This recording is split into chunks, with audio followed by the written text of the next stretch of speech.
قرآن مجید کی چند آیات مبارکہ تلاوت کی ہیں۔ سرکار دو عالم صلی اللہ تعالی علیہ وآلہ وسلم کے چند فرامین آپ حضرات کے سامنے پڑھے ہیں۔ اللہ سبحانہ و تعالی ان آیات کا اور احادیث کا صحیح مفہوم بیان کرنے کی توفیق عطا فرمائے۔ ان آیات مبارکہ میں اور احادیث میں مساجد کی عظمت اور اس کی شان کو بیان کیا گیا ہے۔ جس جگہ پر ہم بیٹھے ہیں یہ اللہ کا گھر ہے، یہ مسجد ہے، اور جتنی بھی دنیا میں مساجد ہیں وہ ساری کی ساری اللہ کا گھر ہے۔ ان کی شان اور عظمت کے لیے اتنا ہی کافی ہے کہ یہ اللہ کا گھر ہے۔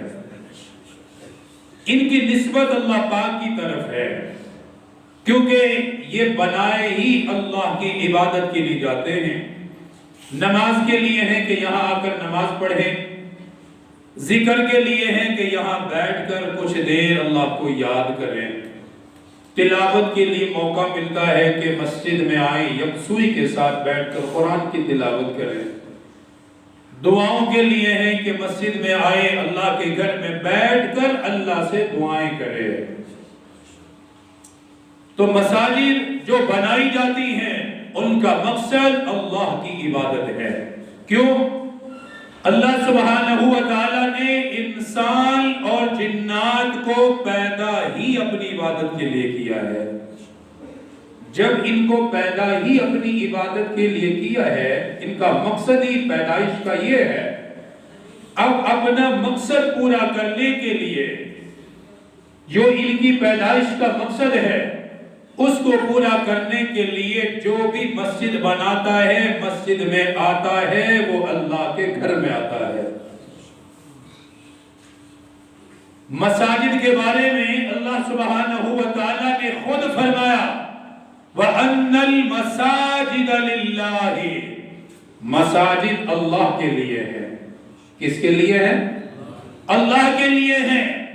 مساجد جو بنائی جاتی ہیں، روح زمین پر جو جگہ مسجد بنتی ہے وہ اللہ کی عبادت کے لیے بنتی ہے، اور جب وہ اللہ کے لیے بنائی تو اس کو پھر اللہ کا گھر کہا جائے گا کہ یہ اللہ کا گھر ہے، یہ مسجد ہے، اور بیت اللہ شریف کے ساتھ اس کی نسبت ہے کہ دنیا کی ہر مسجد کا رخ بیت اللہ کی طرف ہوتا ہے۔ اسی لیے مساجد بنانے کا حکم ہے، مساجد تعمیر کرنے کا حکم ہے، مساجد کی صفائی کرنے کا حکم ہے، مساجد کی دیکھ بھال کرنے کا حکم ہے، مساجد کو آباد کرنے کا حکم ہے۔ کیوں؟ جو مساجد کو آباد کرتے ہی اللہ ان کے گھروں کو آباد کر دیتا ہے۔ جو مسجد کو آباد کرے اللہ اس کا گھر آباد کرتا ہے۔ اور پھر مسجد کی طرف آنا کتنا اللہ کے ہاں مقام رکھتا ہے۔ امام الانبیاء سرکار دو عالم صلی اللہ تعالی علیہ وآلہ وسلم نے ارشاد فرمایا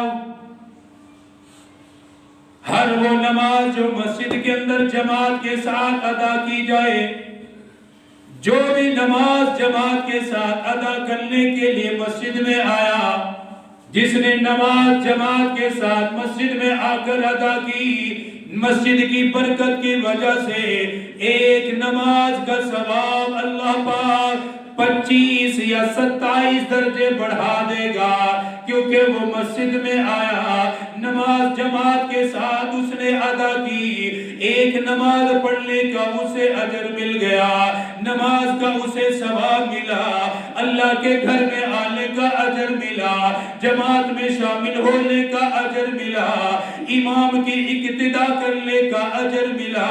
اسی لیے فرمایا مسجد کی ایک نماز 27 یا 25 درجے افضل ہے، اللہ پاک اس کا اجر بڑھا دیتا ہے، اس کے ثواب کو بڑھا دیتا ہے، کیونکہ یہ مسجد کے اندر ادا کی گئی، یہ نماز جماعت کے ساتھ ادا کی گئی۔ پھر آپ نے فرمایا جس نے اچھے طریقے سے وضو بنایا، نماز کے لیے وضو کیا، اللہ کی عبادت کے لیے وضو کیا، پھر اپنے گھر سے وہ نماز کے لیے نکلا، اللہ کے گھر کی طرف قدم بڑھانے لگا، فرمایا اس کے ہر قدم کے بدلے اللہ ایک نیکی بھی عطا کرتا ہے، جنت میں ایک درجہ بھی بلند کر دیتا ہے۔ جو مسجد کی طرف آ رہا ہے اس کے قدموں کے بھی اللہ قدر کر رہا ہے، اس کے اٹھنے والے قدموں کی اللہ کے ہاں اتنی بڑی قیمت ہے، اللہ پاک اتنی ان کی قدر کرتا ہے، ہر قدم کے بدلے اسے نیکی بھی عطا فرمائی، جنت میں اس کا درجہ بھی بلند کر دیا، اس کے ساتھ اس کی خطاؤں کو بھی معاف فرما دیا۔ پھر آقا مدنی نے فرمایا، امام الانبیاء نے فرمایا، جو مسجد میں آ کر بیٹھ گیا، نماز کے انتظار میں بیٹھا، ابھی نماز جماعت سے ہونے میں کچھ وقت ہے، اللہ کی یاد میں لگ گیا، تسبیحات میں لگ گیا، نماز کے انتظار میں بیٹھا رہا، فرمایا جتنی دیر نماز کے انتظار میں بیٹھے گا اسے نماز پڑھنے کا اجر ملتا رہے گا، جتنی دیر نماز کے انتظار میں بیٹھا ہے اسے مسلسل نماز کا ثواب مل رہا ہے، اسے نماز کا اجر اللہ کی طرف سے مل رہا ہے، کیونکہ یہ آیا کس لیے ہے؟ نماز کے لیے۔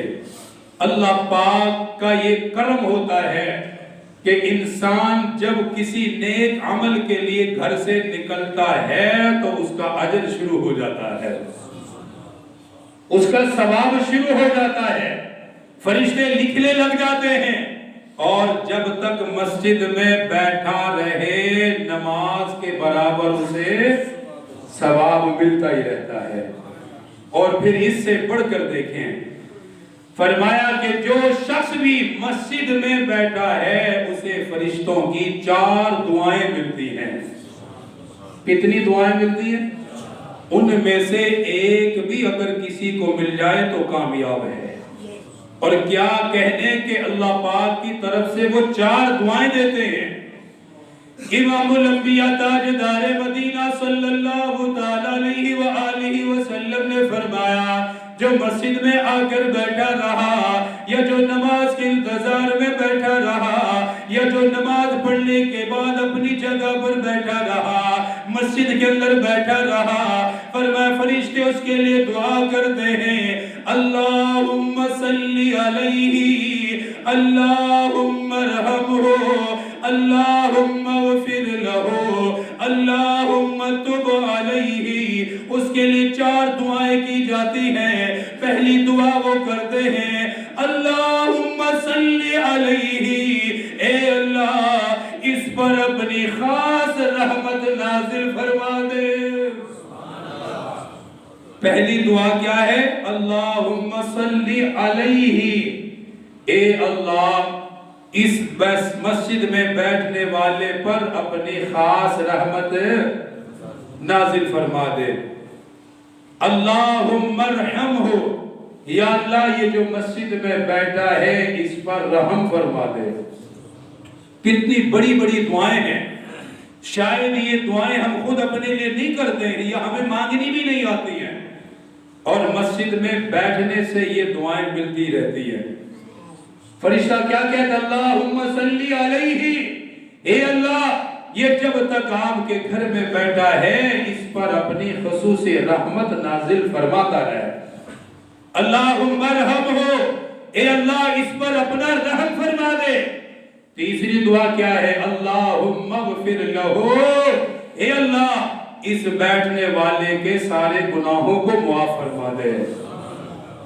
چوتھی دعا کیا ہے؟ اللہم تب علیہ، اے اللہ جن گناہوں کی یہ تجھ سے توبہ مانگ رہا ہے اس کی توبہ کو بھی قبول فرما لے۔ 4 دعائیں وہاں بیٹھے بیٹھے مل جاتی ہیں۔